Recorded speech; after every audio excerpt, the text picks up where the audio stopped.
நிறைய புலம்புவேன். அம்மா என்னால் முடியவே இல்லை, எனக்கு முன்னாடி 2-3 வருஷம்லாம் படிச்சுட்டு இருக்காங்க, என்னால் சுத்தமாக முடியவே இல்லைம்மா, பயமாக இருக்குது, நான் பாஸ் பண்ணிடுவேன் என்னன்னே தெரியல.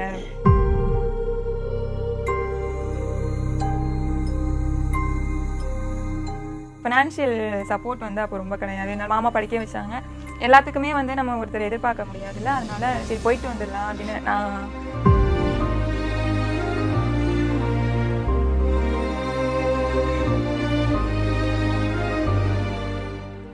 ஹாஸ்டலுக்கு வந்து எனக்கு மனசே இருக்காது. வீட்டில் என்ன பண்ணுறாங்க என்னன்னே தெரியல, நம்ம 5000 ரூபா வாங்கி செலவு பண்ணுறோம் அப்படின்னு.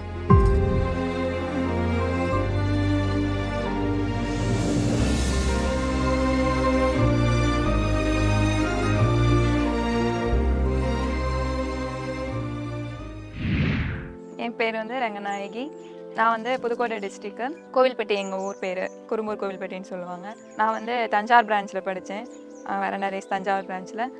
இப்போ வந்து ரூரல் டெவலப்மெண்ட் எடுத்துருக்கேன். கவர்மெண்ட் செக்டார் வந்து எல்லா இடத்துலையுமே வந்து கவர்மெண்ட் வேலை அப்படின்னா ஒரு மரியாதை. நாங்கள் ரொம்ப ரிச்சான ஃபேமிலி அந்த மாதிரிலாம் கிடையாது. எங்கள் அம்மாவுக்கு வந்து இந்த மாதிரி என் பொண்ணு வந்து ஒரு கவர்மெண்ட் வேலை பார்க்குறா அப்படின்னு எங்கள் அம்மாவுக்கு ஒரு பெருமை இருக்கணும். என் பொண்ணு இந்த மாதிரி ஒரு இடத்துல வேலை பார்க்குது அப்படின்னு எங்கள் அம்மாவுக்கு 4 பேர் பேசும்போது இவ பொண்ணு அப்படின்னு சொல்லும்போது ரொம்ப சந்தோஷமாக இருக்கும். எங்கள் அம்மாவுக்கு அந்த பேர் வாங்கி கொடுக்கணும் அப்படிங்கிறதுனால தான் ஃபஸ்ட்டு நான் கவர்மெண்ட் செக்டார் செலக்ட் பண்ணது. 2022 காலேஜ் முடித்தேன், 3rd இயர் முடிச்சுட்டு. அதுக்கு முன்னாடியே வந்து ஒரு ஆசை இருந்தது, டிஎன்பிஎஸ்சி படிக்கணும், கவர்மெண்ட் ஜாப் படிக்கணும் அப்படின்னு. முடிச்சுட்டு ஒரு 3 மந்த்ஸ் போல் வீட்டில் இருந்துட்டு அதுக்கப்புறம் எங்கே சேர்றதுன்னு ஒரு இது இருந்துகிட்டே இருந்தது. நான் ஆன்லைனில் தான் பார்த்தேன். ஃபஸ்ட்டு வேறு அகாடமிலாம் பார்த்துட்டு இருந்துட்டு ஆன்லைனில் பார்த்து என் ஃப்ரெண்டு வந்து அவளும் பக்கத்தில் தான், தஞ்சாவூர் பக்கத்தில் கந்தர்வக்கோட்டை, அவளுக்கும் அது பக்கத்தில் இருக்குது அப்படின்னு நாங்கள் 2 பேருமே அங்கே ஒன்றா படிக்கணும், 2 பேர் தனித்தனியாக படித்தா படிக்க முடியாது அப்படின்னு தோணுது. அதனால் 2 பேரும் தான் போய் சேர்ந்தோம். நான் ஒரு 1.5 இயர் படிச்சிருப்பேன். 1.5 இயர்னா ஃபஸ்ட்டு ஸ்டார்டிங்லலாம் ரொம்ப நல்லா படித்தேன் அப்படி சொல்ல முடியாது. கிளாஸ்லாம் நடத்துவாங்க. நான் வந்து ரொம்ப தூரம், எனக்கு இங்கேருந்து ஒரு 100 கிலோமீட்டர்ஸில் இருக்கும், புதுக்கோட்டைக்கு உள்ளே இந்த பக்கம் வரணும். ஏன்னா நான் இன்ஸ்டியூட்க்கு வந்து டெய்லி போயிட்டு தான் வருவேன். காலையில் 4 மணிக்கு எழுந்திரிச்சு எங்கள் அம்மா தான் எனக்கு நிறைய சப்போர்ட். அம்மா அவங்க வந்து காலையில் எழுந்திரிச்சு சமைச்சு கொடுத்து, என்னையோட அவங்க தான் சீக்கிரம் எழுந்திருப்பாங்க, சமைச்சு கொடுத்து நான் இங்கேருந்து போகிறதுக்கு எப்படியும் எனக்கு ட்ராவலே 3 மணி நேரம் 4 மணி நேரம் ஆகிடும். திருப்பி வர்றதுக்கும் அந்த டைம் ஆகும். அட் தி சேம் டைமில் வந்து நான் டைப்ரைட்டிங்கும் பண்ணிகிட்டு இருந்தேன். ஒரு பயம் இந்த மாதிரி கிடச்சிடுமா என்னன்னு தெரியல அப்படின்னு டைப்ரைட்டிங்கும் அதே டைமில் பண்ணிட்டு இருந்ததுனால அது ஒரு 2 மணி நேரம் போயிட்டு இருக்க மாதிரி இருக்கும். இதுக்கு இடையில நான் இந்த 3 மணி நேரம் 6 மணி நேரம் ட்ராவல் இல்லாமல் ஒரு 2 மணி நேரம் தனியாக டைப்ரைட்டிங்க்கும் ஒதுக்கிட்டு போயிட்டு வரதுக்கு ரொம்ப கஷ்டமாக தான் இருக்கும். இருந்தாலும் இந்த குரூப் 4ல் வந்து கண்டிப்பாக வேலை வாங்கியே ஆகணும் அப்படின்னு ஒரு எய்ம்னால நம்மளால் மார்க் வாங்க முடியுதா என்னன்னு எனக்கு தெரியாது. அதனால் டைப்ரைட்டிங் இருந்ததுன்னா இது இல்லைனாலும் அதுக்குள்ளே போயிடலாம் அப்படின்னு டைப்ரைட்டிங்கும் சேர்த்து பண்ணிவிட்டு அப்படியே படித்தேன். போயிட்டு வர்றதுக்கே எனக்கு ரொம்ப டயர்ட் ஆயிரும். நான் இங்கேருந்து அங்கே ஹாஸ்டல் பார்த்தேன். ஹாஸ்டல் வந்து எனக்கு ரொம்ப செட் ஆகலை. நான் அப்போது ஸ்கூல்லேருந்தே வந்து ஹாஸ்டல்லேருந்து தான் படிச்சுட்ருக்கேன். ஸோ வீட்டிலேருந்து போகலாம் அப்படின்னாலும் அங்கே எனக்கு ஹாஸ்டல் செட் ஆகலை ஃபஸ்ட்டு. சரி கொஞ்ச நாள் வீட்டிலேருந்து போயிட்டுருப்போம். ரொம்ப ஃபினான்ஷியல் சப்போர்ட் வந்து அப்போ ரொம்ப கிடையாது. என்னால் மாமா படிக்க வச்சாங்க. எல்லாத்துக்குமே வந்து நம்ம ஒருத்தர் எதிர்பார்க்க முடியாதுல்ல, அதனால் சரி போயிட்டு வந்துடலாம் அப்படின்னு. நான் எப்படி இங்கேருந்து போகும்போது வந்து ஃபுல்லாகவே பஸ்ஸு, ப்ரைவேட் பஸ்ஸில் காசு கொடுத்து தான் போவேன், அந்த மாதிரி கிடையாது. ஃப்ரீ பஸ் இருக்கும். ஒரு டைம் வந்து பஸ் டைம் பார்த்து வச்சுக்குவேன். பார்த்து வச்சுட்டு அந்த பஸ்ஸுக்கு போகணும் அப்படின்னு சொல்லி அந்த பஸ்ஸுக்கு கரெக்டாக டைமிங் கிளம்பி ஒரு 2 பஸ்ஸு 3 பஸ் ஒரே பஸ்ஸில் போகலாம், 3 பஸ்லாம் மாறி போவேன். ஆனால் டைமிங்க்கு போகணும் அப்படின்னு 3 பஸ்லாம் மாறி ஓடி தான் புதுக்கோட்டை போயிட்டேன்னா அங்கே எங்கேயுமே நிற்கவே முடியாது என்னால். அடுத்தடுத்து பஸ்ஸு நின்றுட்டே இருக்கும். ஏன்னா நான் போய் தஞ்சாவூர் போகிறதுக்கே ஒரு 4-5 பஸ்ஸு எனக்கு தேவைப்படும். அந்த மாதிரி நான் ஒரு பஸ்ஸாக தேடி கண்டுபிடிச்சி அது மாதிரி நான் பஸ்ஸை கண்டுபிடிக்கிறதுக்கே எனக்கு ஒரு 6 மாதத்துக்கிட்ட ஆகிடுச்சு. அதுக்கப்புறம் தான் கொஞ்சம் சேவ் பண்ணி காசு கொஞ்சம் ரொம்ப செலவு பண்ணுற மாதிரி இருக்குது பஸ்ஸுக்கே அப்படின்னு கொஞ்சம் அந்த மாதிரி சேவ் பண்ணுறதுக்காக அதுவும் பண்ணேன். படிக்க எனக்கு அப்போ டைம் பத்தாது.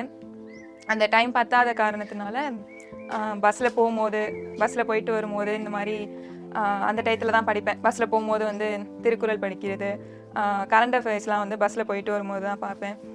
மற்றது புக்கில் மேக்ஸிமம் ஃபோனில் பார்த்துட்டு போவேன். பஸ்ஸு ஷேக் ஆகிட்டே இருக்கிறதுனால ஒரு சில டைம் படிக்க முடியாது, கொஞ்சம் கண்ணு வலிக்கிற மாதிரி இருக்கும், டைம் பத்தாது. வீட்டுக்கு வந்து சுத்தமாக எனக்கு படிக்க டைம் இருக்காது. நாங்கள் ஒரு 5 மணிக்கு கிளம்புனாலும் நான் வீட்டுக்கு வர்றதுக்கு 8-9 மணி ஆகிடும். உள்ளே வரவும் என்னால் முடியாது.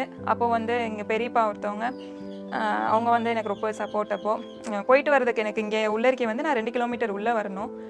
பஸ்ஸு உள்ள வசதி கிடையாது. அப்போது வந்து வண்டியும் இல்லை எங்கள்கிட்ட. அவங்க பெரியப்பா தான் வந்து கூட்டிகிட்டு வந்து விடுறது, கூட்டிகிட்டு போகிறது, அந்த மாதிரி ரொம்ப சப்போர்ட் பண்ணாங்க. படிக்கிறதுமே மேக்ஸிமம் நான் படித்த டைம் அப்படின்னாவே பஸ்ஸில் தான் நிறைய படிச்சிருப்பேன். நிறைய புலம்புவேன். நம்ம என்னால் முடியவே இல்லை, எனக்கு முன்னாடி 2-3 வருஷம்லாம் படிச்சுட்டு இருக்காங்க, என்னால் சுத்தமாக முடியவே இல்லைம்மா, பயமாக இருக்குது, நான் பாஸ் பண்ணிடுவேன்னா என்னன்னே தெரியல, பாஸ் பண்ணலைன்னா வந்து நீ எதுவும் சொல்லாதீம்மா அப்படிலாம் நிறைய சொல்லியிருக்கேன். எங்கம்மா அதெல்லாம் ஒன்றும் இல்லை, நீ படி, அது ஒன்றும் பிரச்சனை இல்லை அப்படின்னு சொல்லுவாங்க. அம்மா நீ படி, எங்கள் அம்மா தெரியும் நான் படிச்சிடுவேன் அப்படின்னு. ஏன்னா நம்ம எவ்வளோ கஷ்டப்படுறோம் அப்படின்னு நமக்கு தெரியும்ல. அதனால எங்கள் அம்மா என்னை படின்னு ஒரு வார்த்தை கூட எங்கள் அம்மா எதுவும் சொன்னது கிடையாது. நானாக தான் படிப்பேன். எங்கள் அம்மாவுக்கு என் மேலே நிறைய நம்பிக்கை.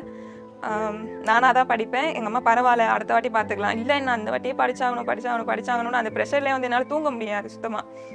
நைட்லாம் வந்து நான் எப்படியும் தூங்குறதுக்கு 10 மணி ஆகிடும். இருந்தாலும் 2 மணிக்கு எழுந்திரிச்சு உட்காந்துட்டு அம்மா சொல்லிட்டு இருப்பேன், அம்மா வாங்கிடுவேனா என்னன்னு தெரியலம்மா அப்படின்னு சொல்லி. எங்கள் அம்மா இல்லை பரவாயில்ல அடுத்த வாட்டி பார்த்துக்கலாம், இல்லைம்மா மேரேஜுக்கு முன்னாடி நான் வந்து வேலை வாங்கணும், நான் இங்கேருந்து தான் வேலைக்கு போகணும் அப்படின்னு ஒரு இது. எங்கள் அம்மாவுக்கு வந்து அப்போ தான் நான் அங்கேயே போயிட்டேன் அப்படின்னா அதுவும் நல்லா தான் இருக்கும், இருந்தாலும் எங்கள் அம்மாவுக்கு ஃபுல்லாக அந்த பேர் கிடைக்கும் அப்படின்னு என்னால் சொல்ல முடியாது.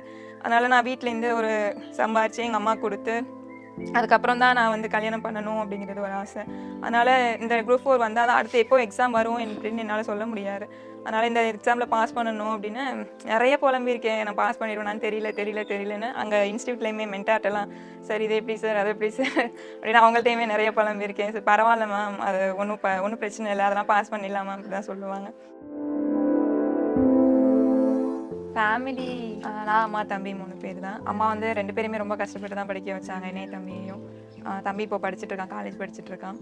நானுமே அந்த கவர்மெண்ட் காலேஜில் தான் படித்தேன், தமிழ் மீடியம் தான் படித்தேன். அம்மா படிக்க வைக்க ரொம்ப கஷ்டப்பட்டாங்க. எங்கள் மாமா வந்து எனக்கு ரொம்ப ஹெல்ப் பண்ணாங்க, எங்கள் அம்மாவோட அண்ணன். அவங்க தான் வந்து நான் அந்த மாதிரி டிஎன்பிசி படிக்கிறேன் மாமா அப்படின்னு சொன்னோடையும் சரி படி பரவாயில்ல அப்படின்னு சொல்லி அவங்க தான் எனக்கு ஃபீஸ் கூட அவங்க தான் கட்டினாங்க. டிஎன்பிசி படிக்கணும் அப்படின்னு ஒரு ஆசை இருந்தது. இருந்தாலும் நான் போய் இன்ஸ்டியூட்டில் தஞ்சாவூர் வரண்ட ரேஸில் போய் நின்றுட்டு பேங்கிங்காக டிஎன்பிசியாக அங்கே 2 தான் யோசிச்சுட்டு இருந்தேன். அதுக்கப்புறம் சரி டிஎன்பிசி படிப்போம் அப்படின்னு என் ஃப்ரெண்டு இன்னொரு பொண்ணு, அவளும் இந்த குரூப் 4 பாஸ் பண்ணியிருக்கா. நாங்கள் 2 பேரும் தஞ்சாவூர் வரண்ட ரேஸில் தான் படித்தோம். மாமா வந்து ரொம்ப சப்போர்ட் எனக்கு, அவங்க தான் படிக்க வச்சாங்க. 8 மாதத்துக்கு மேலே வந்து நான் இங்கே வீட்டிலேருந்து போயிட்டு வந்தேன். உடம்பு ஃபுல்லாக ரொம்ப இதாகிடுச்சு, லாஸ் ஆகிடுச்சு, போயிட்டு வர்றதுக்கும் முடியல. அதுக்கப்புறம் சரி பரவாயில்ல நீ ஹாஸ்டலில் தங்கி படி அப்படின்னு சொல்லி அம்மா சொன்னாங்க. எப்படி வீட்டுக்கு கூட காசு வச்சுப்பாங்க, அம்மா தம்பி வீட்டில் இருப்பாங்க, வீட்டில் இருந்து அவங்க சாப்பிட்றாங்க அந்த மாதிரிலாம் இல்லை. எனக்குன்னு தனியாக மாதம் 5000 ரூபாய் வந்து தனியாக எடுத்து கொடுத்துருவாங்க ஹாஸ்டலுக்குன்னு. ஹாஸ்டலுக்கு வந்து எனக்கு மனசே இருக்காது, வீட்டில் என்ன பண்ணுறாங்க என்னன்னே தெரியல, நம்ம 5000 ரூபா வாங்கி செலவு பண்ணுறோம் அப்படின்னு.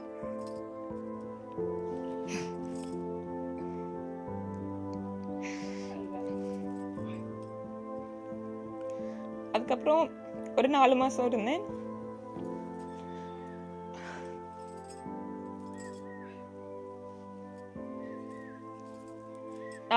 ஹாஸ்டலில் இருந்தேன்.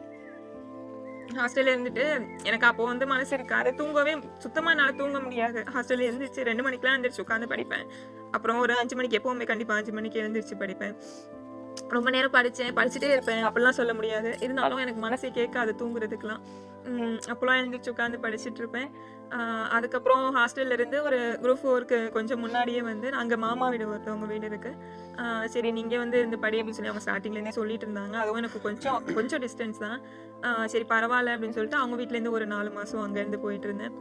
அவங்களும் எனக்கு ரொம்ப சப்போர்ட் பண்ணாங்க. அவங்க அங்கேருந்து குரூப் 4க்கு 10 நாளைக்கு முன்னாடி வீட்டுக்கு வந்துட்டு தூங்கவே இல்லை சுத்தமாக. 10 நாளும் வீட்டுக்கு வந்துட்டு நான் படிச்சுட்டே தான் இருப்பேன். எங்கள் அம்மா சாப்பாடு கொண்டு வந்து கொடுப்பாங்க, டீ கொண்டு வந்து கொடுப்பாங்க, எல்லாமே கொடுத்துட்ருப்பாங்க. சுத்தமாகவே தூங்கவே இல்லை, 10 நாளும் படிச்சுட்டு தான் இருந்தேன். அதுக்கப்புறம் ரிசல்ட் எப்போ வரும் என்னென்னு தெரியாது. இந்த டைம் தான் வந்து ரொம்ப சீக்கிரமே ரிசல்ட்லாம் வந்திருக்கு. ஆனால் நான் எதிர்பார்க்கவே இல்லாத ரேங்க் எனக்கு 787 ரேங்க். எனக்கு ரொம்ப சந்தோஷம். கம்யூனல் வந்து 389 வந்திருந்தது. நான் தானே அந்த மார்க்கு அப்படின்னு ஒரு மாதிரி ரொம்ப ஷாக்கிங் எனக்கு. ஃபஸ்ட்டு என்னோட அம்மாவுக்கு, அம்மா வந்து ரொம்ப பயங்கரமான சப்போர்ட் எனக்கு. அது மாதிரி மாமாவும், அம்மா எந்த அளவுக்கு எனக்கு சப்போர்ட் பண்ணாங்களோ அதே மாதிரி மாமாவும் வந்து நீ என்ன படிக்கணுமோ படி, அவங்க வந்து இதை தான் படிக்கணும் அதை தான் படிக்கணும் அந்த மாதிரி ப்ரெஷர் பண்ணதே கிடையாது. நம்ம எவ்வளோ தான் கஷ்டப்பட்டுருக்கோம், காசு கட்ட முடியாது, அந்த மாதிரி எந்த சுச்சுவேஷன் இருந்தாலும் படின்னு தான் சொன்னாங்க. நான் வேலைக்கு போகணும் அப்படின்னு சொன்னோன்னே நீ எதை வேணாலும் நான் படிக்க வைக்கிறேன் அப்படின்னு சொன்னாங்க. எங்கள் அம்மாவுக்கும் மாமாவுக்கும் வந்து ரொம்ப ஃபஸ்ட்டு தேங்க்ஸ் சொல்கிறேன். அப்புறம் என் தம்பி வந்து ரொம்ப சப்போர்ட். அவன் படித்தான், எவ்வளோ சண்டை போடுவான், அக்கா தம்பினா மேக்ஸிமம் சண்டை தான் இருக்கும், சண்டை பயங்கரமாக போட்டாலும் அவன் வந்து படிக்கிற டைம்லலாம் வந்து ரொம்ப ஹெல்ப் பண்ணுவான். அதுக்கப்புறம் எங்கள் பெரியப்பா என்னை கூட்டிகிட்டு வந்து டெய்லியும் விடுவாங்க. பெரியப்பாவுக்கு வந்து ரொம்ப தேங்க்ஸ் சொல்லணும். அப்புறம் வந்து எங்கள் அத்தை, மாமாவோட ஒய்ஃபு, அவங்க வந்து அத்தையோட சப்போர்ட் இல்லை அப்படின்னா கண்டிப்பாக மாமாவால் வந்து எங்களுக்கு உதவி செய்ய முடியும் அப்படின்னு சொல்ல முடியாது. எல்லா விதத்துலேயுமே வந்து அத்தை எனக்கு ரொம்ப பயங்கரமான சப்போர்ட்டு. எங்கள் அம்மா எல்லாரோடையுமே விட எங்கள் அத்தைக்கு தான் வந்து நான் ரொம்ப தேங்க்ஸ் சொல்லணும் அப்படின்னு நினைக்கிறேன். அப்புறம் தஞ்சாவூரில் அங்கே மாமா அத்தை இருந்தாங்க, அவங்களுக்கும் வந்து பெரிய சப்போர்ட். அவங்களுக்கும் வந்து தேங்க்ஸ் சொல்கிறேன். இதெல்லாம் வந்து ஃபேமிலியில். அதுக்கப்புறம் நான் வந்து குரூப் 4 எக்ஸாம் எழுதுறதுக்கு முன்னாடியே வந்து எனக்கு மேரேஜ் ஃபிக்ஸ் ஆகிருந்தது. அப்போ வந்து நான் புலம்பிகிட்டே இருப்பேன். என் ஹஸ்பண்ட்டையும் வந்து புலம்பிகிட்டே இருப்பேன். பயங்கரமாக புலம்பிப்பேன் அவங்கள்ட்ட. அவங்க வந்து எதுக்கு புலம்பாத, அதெல்லாம் பாஸ் பண்ணிடலாம், இல்லை கல்யாணத்துக்கு முன்னாடி நான் கண்டிப்பாக வேலைக்கு போகணும் அப்படின்னு சொல்லுவேன். சொல்லியிருந்தாலும் அதெல்லாம் போயிடலாம், நீ இது பண்ண கவலைப்படாதுன்னு அவங்க வந்து எனக்கு ரொம்ப சப்போர்ட் பண்ணாங்க. அவங்களுக்கும் தேங்க்ஸ். அப்புறம் வந்து தஞ்சாவூர் வேரண்டா ரேஸ் ஃபஸ்ட்டு அங்கே இருக்க எல்லாருக்குமே ரொம்ப தேங்க்ஸு. மெயினாக வந்து பிரபா சார், எங்களுக்கு வந்து அப்போ அவங்க தான் மென்டராக இருந்தாங்க. பிரபா சாருக்கு தேங்க்ஸ். அப்புறம் ராம் சார் அப்படின்னு சொல்லிட்டு அப்போது அங்கே ஒரு சார் இருந்தாங்க, ராம் சார், அவங்களுக்கு ஒரு தேங்க்ஸ். அப்புறம் Chandru sir, Swathika ma'am, Ravivarma sir, அவங்க வந்து எனக்கு மேக்ஸ் அவங்க தான் எடுத்தாங்க. மேக்ஸு, எக்கனாமிக்ஸு, பாலிட்டி எல்லாமே வந்து ரவிவர்மா சார் தான் எடுத்தாங்க. அவங்களுக்கும் ரொம்ப thanks. Thanks to Veranda Race Thanjavur branch.